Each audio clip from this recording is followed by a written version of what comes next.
أهلا بيكم. النهاردة هنتكلم في موضوع مهم قوي لأي حد بيطور تطبيقات ويب بأنجلر. كلنا عارفين إن التطبيق يشتغل دي حاجة، وإنه يكون جاهز للبرودكشن دي حاجة تانية خالص. في الشرح ده هنكشف سر من أسرار التطبيقات الاحترافية، الفرق بين ال JIT وال AOT compilation، وإزاي الاختيار البسيط ده ممكن يغير تماماً من سرعة وأمان التطبيق بتاعنا. طيب خلينا نبدأ بتحدي كلنا كديفلوبرز بنقابله. التطبيق شغال زي الفل على الجهاز بتاعنا، كل حاجة تمام ومفيش أي مشاكل، لكن هل ده معناه إنه فعلا جاهز للعالم الحقيقي؟ للأسف في أغلب الأوقات الإجابة بتكون لأ. وهنا بقى بيجي السؤال المهم، تطبيق الأنجلر اللي شغالين عليه ممكن يكون بيأدي وظيفته بشكل مثالي في بيئة التطوير، بس هل هو فعلا جاهز للإنتاج؟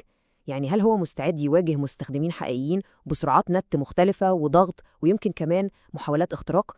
المشاكل دي بقى هي الكابوس الحقيقي. بنتكلم عن تحميل بطيء يخلي اليوزر يزهق ويقفل، أو حجم ملفات ضخم يستهلك باقة الإنترنت.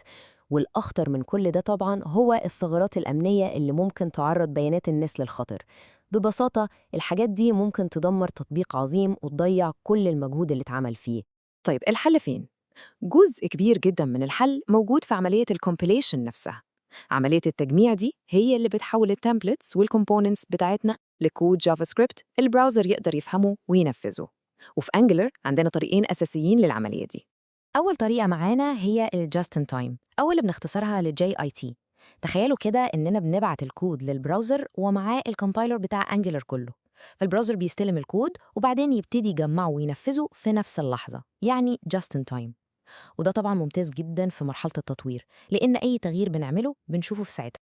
أما بقى الطريقة التانية ahead of time أو AOT، فدي قصة مختلفة تماما.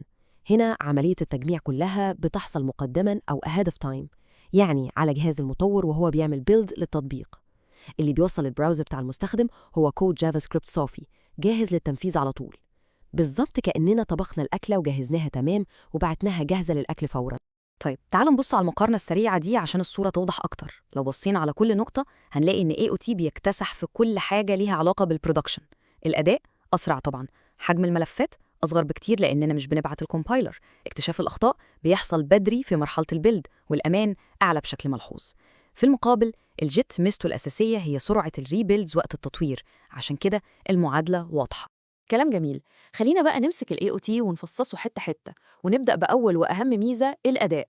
إزاي بالظبط بيخلي التطبيق أسرع وأخف؟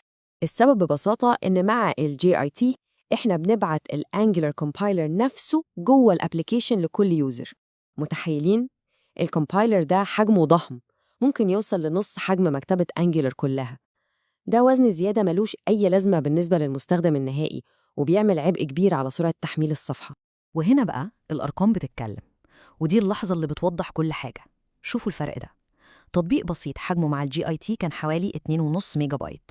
لما استخدمنا ال AOT نفس التطبيق بالظبط حجمه نزل لأقل من 100 كيلو بايت. ده مش مجرد تحسين، دي نقلة تانية خالص. الفرق ده بيترجم بشكل مباشر لسرعة تحميل أعلى بكتير وتجربة استخدام ممتازة. والموضوع مش بيقف هنا. ال AOT بيجي معاه ميزة جبارة اسمها Tree Shaking. دي عملية ذكية جدا، كأنها بتمسك الكود بتاعنا سواء اللي احنا كاتبينه أو كود المكتبات وتهزه جامد. أي كود مش مستخدم بيقع وبيتشال من النسخة النهائية، وده بيخلي حجم التطبيق يصغر أكتر وأكتر. خلصنا كلام عن الأداء والحجم، نيجي بقى للوحش الكبير، الأمان. التجميع المسبق مش مجرد بيحسن الأداء، لأ، ده كمان بيقفل الباب في وش أنواع خطيرة جدا من الهجمات الإلكترونية. والكلام ده مش من عندنا، ده من الدوكيومنتيشن الرسمي بتاع Angular. بيقولوا بوضوح إن بما إن ال AOT بيجمع كل حاجة مسبقاً، فده بيقلل جداً من فرص هجمات الحقن أو الانجكشن attacks. ولما المعلومة تيجي من المصدر الرسمي ده بيديها وزن وتقل كبير. بالتحديد ال AOT بيحمينا من فئة كاملة من الثغرات اسمها template injection. الثغرة دي بالذات من أخطر الحاجات اللي ممكن تحصل لتطبيق ويب، ولو حصلت بتبقى كارثة.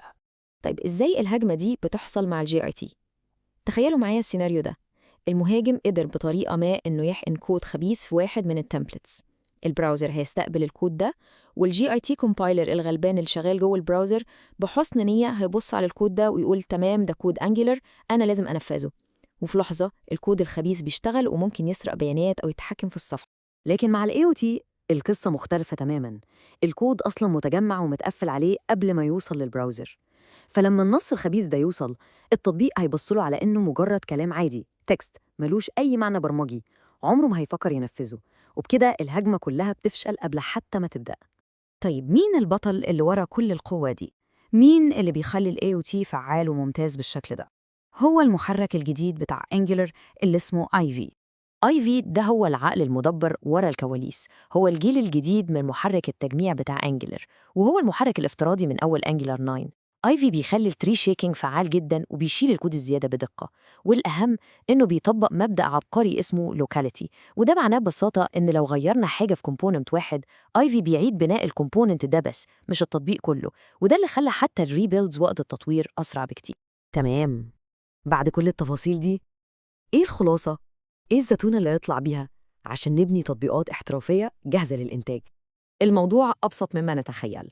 القاعدة الذهبية بتقول وإحنا بنطور بنستخدم JIT، وده اللي بيحصل تلقائياً لما بنشغل أمر ngServe. ده بيدينا سرعة وسهولة في التجربة وتصحيح الأخطاء. لكن أول ما نقول التطبيق ده جاهز للإطلاق بنستخدم AOT، وده الافتراضي مع أمر ngBuild-prod عشان نضمن للمستخدمين أسرع تحمول وأصغر حجم وأعلى درجة أمان. فالنقطة الجوهرية هنا هي إن ال AOT مش مجرد اختيار أو فلاج بنكتبه خلاص، لأ، ده هو الستاندرد، هو المعيار الأساسي لأي تطبيق Angular احترافي جاهز للبرودكشن. استخدامنا ليه بيوضح إننا فاهمين إزاي نبني تطبيقات ويب صح. الحقيقة إن فهم الكومبايلر بيشتغل إزاي دي لوحدها خطوة عملاقة في رحلة احتراف إنجلر، وده بيخلينا نسأل سؤال مهم: يا ترى إيه تاني مستخبي تحت الكابوت في عالم تطوير الويب ممكن لو فهمناه يغير تماماً من جودة التطبيقات اللي بنبنيها؟ ده سؤال يستاهل مننا كلنا تفكير وبحث.